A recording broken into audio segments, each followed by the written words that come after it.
Hello everyone, Nev here, and today we are doing the astrology study for Scorpio. Here we go. Hopefully that's focused. There we go. All right, so I am going to overlay a video of me decorating the page for Scorpio in my spiritual journal here. So I'm going to put that up on the screen right now, and I will go over some of the information for Scorpio. All right. Okay, so Scorpio. Okay, so intensity is the main keyword that I associate with Scorpio, and that's because Scorpios can kind of come off as overpowering or or controlling even because they tend to feel things very intensely. Things don't easily slide past them. This can, of course, be very positive and expressed as passion, or it can be, of course, expressed in a negative way or kind of negative way and come up as more like jealousy and control. Their intensity can also lead to deep and insightful conversation and really reaching to the root of any problem. Investigation is something that is associated with Scorpio in general. They want the most out of life, which adds to the kind of stereotype of Scorpios being very sex-focused. But their passion can show up in many other ways besides that. So some of the keywords that are associated with Scorpio is intense or intensity, determined, forceful, emotional, of course, intuitive, powerful, passionate, exciting, magnetic, jealous, resentful, compulsive, obsessive, secretive, obstinate, overdoing it, vindictive, suspicious, and mysterious. I like that last one, mysterious. So, in my chart, I actually have a Scorpio stellium. And a stellium in an astrological chart is when you have at least 3 planets, one sign in at least 3 planets. So I actually have Scorpio. It's my Venus, my Saturn, and my Pluto, and it is in the 5th house. So Scorpio, or the 5th house, is the key word for it is passion. So it's definitely a very intense place for Scorpio to be in the 5th house. And a lot of passions are really focused on with that placement. And Scorpio Venus, I mean, that is, Venus already is a very kind of sexually charged planet. So Scorpio Venus is a very sexually intense placement, or just in general, a relationship intense placement. So it doesn't necessarily have to be romantic or sexual, though in this particular placement, those sorts of energies are heightened here. So a lot of passion and deep emotions really thrive in this placement. Though there may not always be an outside evidence of that. So kind of that idiom of still waters run deep. So Saturn, the other planet that I have Scorpio in, Saturn represents structure. And Scorpio Saturns tend to have a fear of shallowness, things being very surface level, wanting to know kind of, the underpinnings of things, and they have a kind of a fear of lack of privacy. And being stuck without potential to evolve. And I did get that from the Starcodes Astro Oracle, the Starcodes book, which we will go over after we switch back to my desk. And Scorpio Pluto. Okay, so Pluto is one of the planets that rules Scorpio. So Scorpio's right at home here in this placement, in the placement of Pluto. And since it's one of the farther out planets, it's the furthest out planet astrologically. It encompasses a wide group of people. It's basically people born between like 1984 and I forget the ending date. Maybe I'll put it up on the screen. I don't know. Yeah, so it covers a lot of people. For it's almost like a generational sign, a sign that you have in Pluto. It's almost like, millennials versus boomers versus whatever. So I kind of think of it in those terms. So it's kind of an all-encompassing sort of placement there.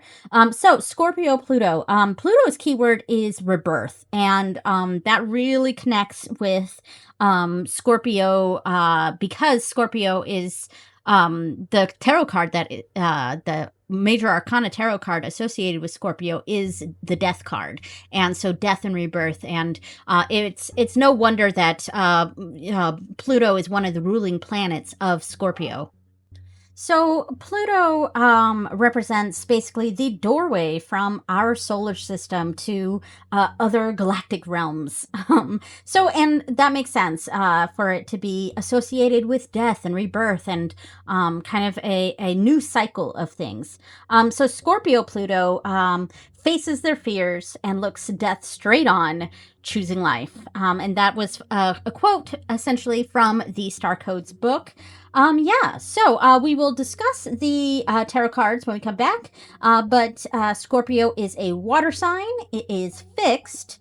It is the polarity is yin versus yang. And it is ruled by two different planets. Now, in traditional astrology, it is ruled by Mars. And in modern astrology, it is ruled by Pluto.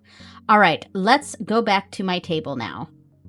Okay, so here is the finished page.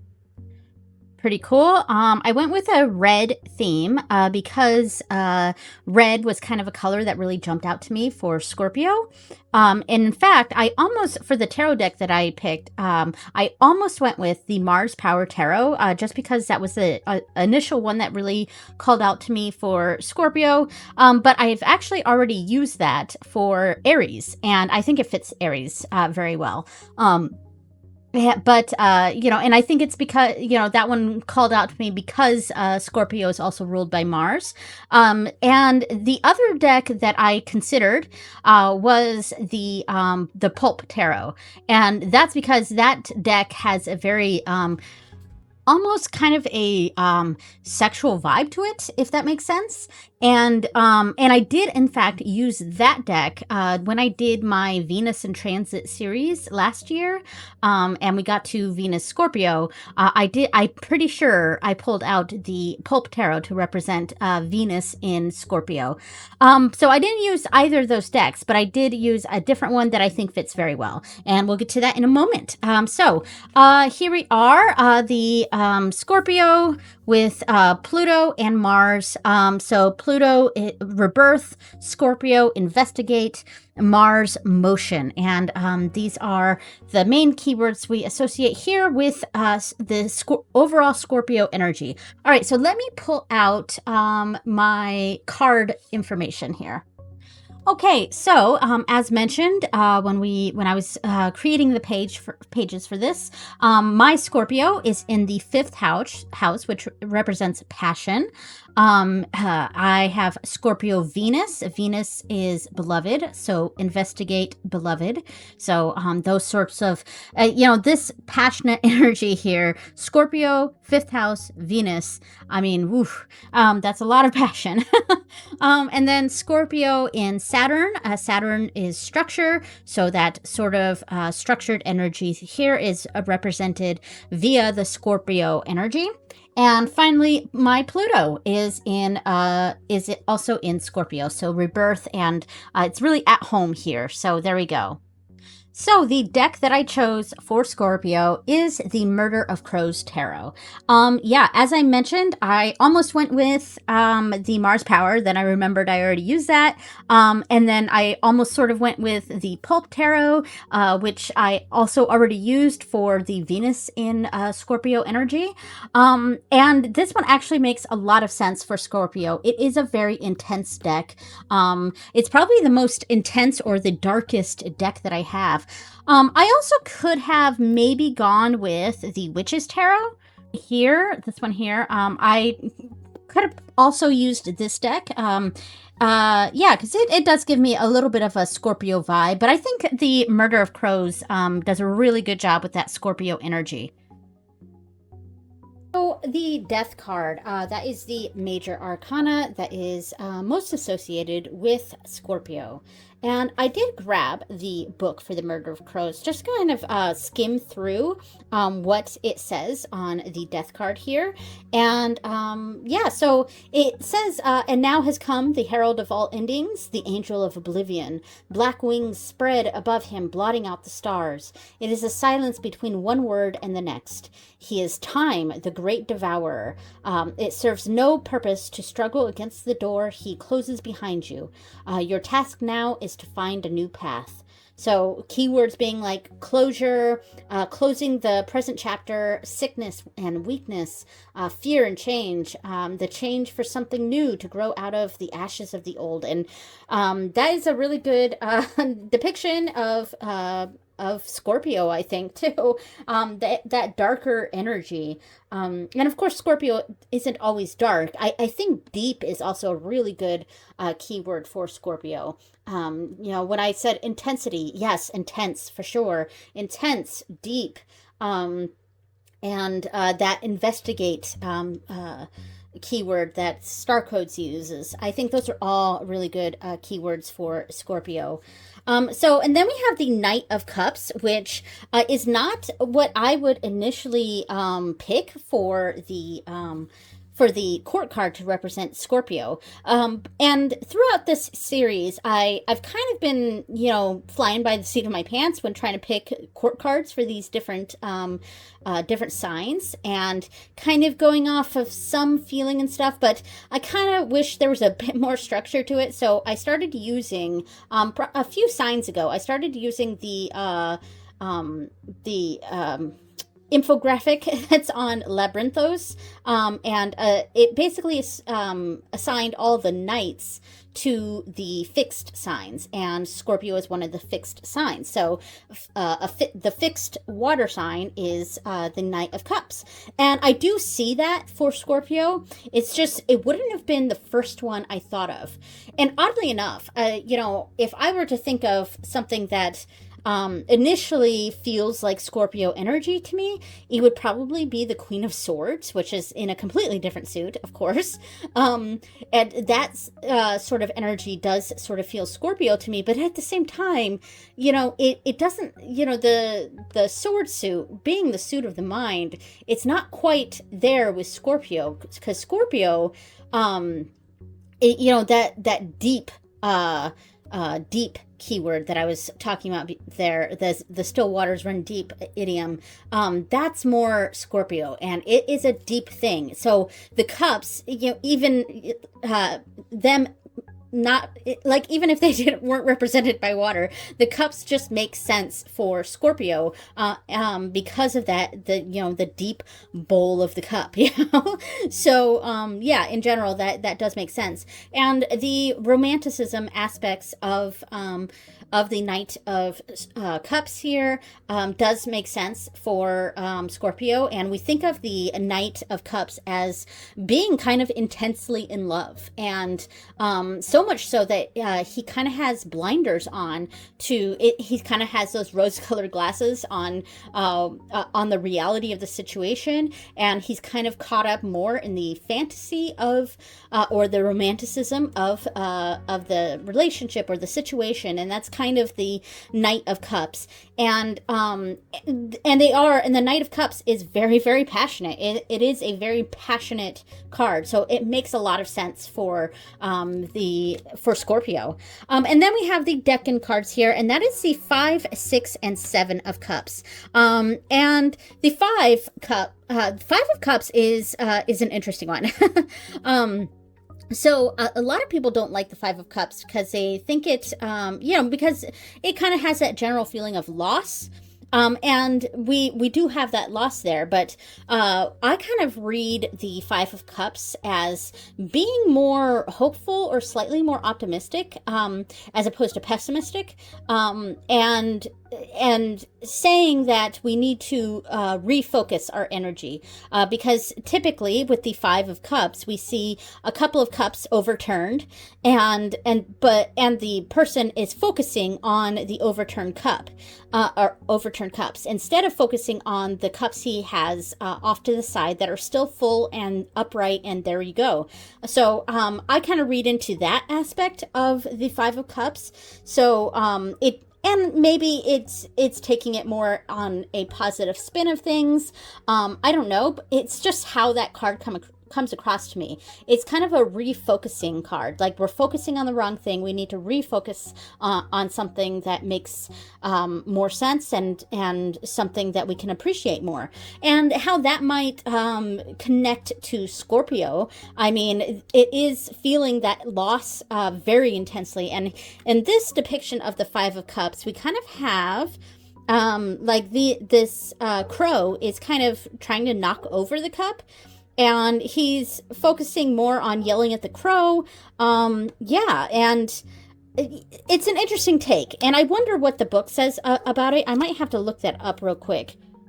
Okay, so the book here, for the Five of Cups, it says, as you cry out into the night, the startled members of your murder flap their wings, taking to the darkened skies. If you hold your agony silently, you let it take root too far inside to ever be free of it. And that one's a really good connection to Scorpio, I feel. So let loose the whoop of pain, of loss, of fatigue, of condemnation. You dig sharp talons into the soil. What does not kill us makes us stronger or stranger. Keywords: disappointment, dwelling on mistakes, and that is a big way that I read the Five of Cups, and anxiety. So yeah, and I, that it's again feeling those emotions very intensely. And then we have the Six of Cups, and I already have the book out here, so I'll keep it out. So the Six of Cups, initially this one all makes me think of like nostalgia, and here we see the crow. It's almost like a self-reflection sort of imagery here, because the crow is there with with a mirror right there, so it's kind of looking at themselves here. So the book says, out of the night a sudden vision startles you, your very own reflection. It seems impossible that you are the being you spy in the looking glass. You wonder when things change so drastically. Interesting. Let your mind drift back to the times you remembered, the joys of the rose-colored world. And I had just used that phrasing for the night here. Be kind to yourself. Remember yourself as you were before things became sour. So keywords being memories, simpler times, innocence, nostalgia, and naivete. So interesting. And it's definitely, like, to me, this is a very deep Six of Cups, because usually we kind of see a lot of children with the Six of Cups here, because a lot of times it's associated with innocence and that nostalgia and looking back, and when we were being taken care of instead of when we're in charge of ourselves, And then finally, the Seven of Cups here. So the Seven of Cups, I think this is connecting more with that investigate energy of Scorpio, because the traditional imagery we see of the Seven of Cups, it's usually having like multiple options to choose from, or many wishes, or flights of fancy, things like that, things that aren't exactly real, or yeah, like some of these things may be an illusion. So again, that sort of refocusing on something that matters the most, but it can also be about having lots of different things to choose from, etc. So the book here for this imagery, it says, phantoms and doubt drift before you, and passage seems impossible. You feel ill-equipped and uneasy, but the shades who haunt your mind are powerless when you reveal your true self to them. Your guides in this realm have never truly left you. Their many gifts can be found within. They add their power to your own. They helped you to perceive the many facets, real and potential. You need only make the right choice to overcome the present obstacle. So the keywords being illusionary fears, a choice of approach, personal revelation, and one of the things that we're really seeing with some of these cards, especially like the Death card and the Seven of Cups here, it is having that feeling of transformation, which is very connected to Scorpio and Pluto. And there is a movement energy to these cards, which we see with Mars there. I think this also leads into the investigate keyword of Scorpio. It's really examining what it is that we want, what it is that we're looking at, and making sure this is real and not a fantasy, and not that we're wearing our rose-colored glasses here. So that is the tarot cards associated with Scorpio. So we will close this out by looking at Parker's Astrology here and just checking out the page for Scorpio. Very cool. I kind of love these the artworks for each of these signs here. So this is very cool. So it says the chief characteristic of a sun sign Scorpio is a remarkable reserve of energy. It is often said that this is the worst of the sun signs. Of course, this isn't true. The signs' energies are so strong that they can seem overpowering, even inhibiting. The Scorpio can feel driven by them, but if they are fully and positively expressed, both physically and emotionally, the individual will be a great achiever. However, if the energy flow is inhibited in some way or uncontrolled, it can be disastrous, resulting in typical resentfulness, jealousy, and broodiness. Ooh, okay. Broodiness is a pretty good keyword. So yeah, and it's got, of course, lots of information about that here. And I'm going to take a peek on the next page because I did not read this page. So yeah, so that is the general information on Scorpio. This is such a cool book. All right, and then the Starcodes book here. I have... all right, so Scorpio, again, investigate. So, and it is associated with the groin or the root chakra, the pelvis. That is sometimes the connection to things like sex and intimacy, things like that. The challenge, Scorpio's nobody's fool, but wherever you have Scorpio, you can overdo it and take suspicion to a fine art. Here, you may be drawn to extremes or get deadly serious and wrestle with the deeply primal emotions of jealousy, possessiveness, obsession, and resentment. It makes it sound so dire. It's just like, that's why I like intense for Scorpio. It's a good keyword for it because obviously every Scorpio is going to be different, and every sign placement where Scorpio's at, each person who has that sign placement is going to be different and express these traits in different ways. It's just, I like intense when it comes to Scorpio. I like that keyword, intense. And there was another keyword, I think I probably mentioned it in the voiceover there of something else, but I can't remember off the top of my head right now. That is some of the Scorpio information. And then I was looking through... I don't think I had really looked through this section when I was doing the other signs. This was the planets and the different signs. I actually find this book kind of hard to navigate because this kind of book, I like to jump around. I don't really read it straight through. I like to jump around with it. And I kind of was unaware that this section was really even here.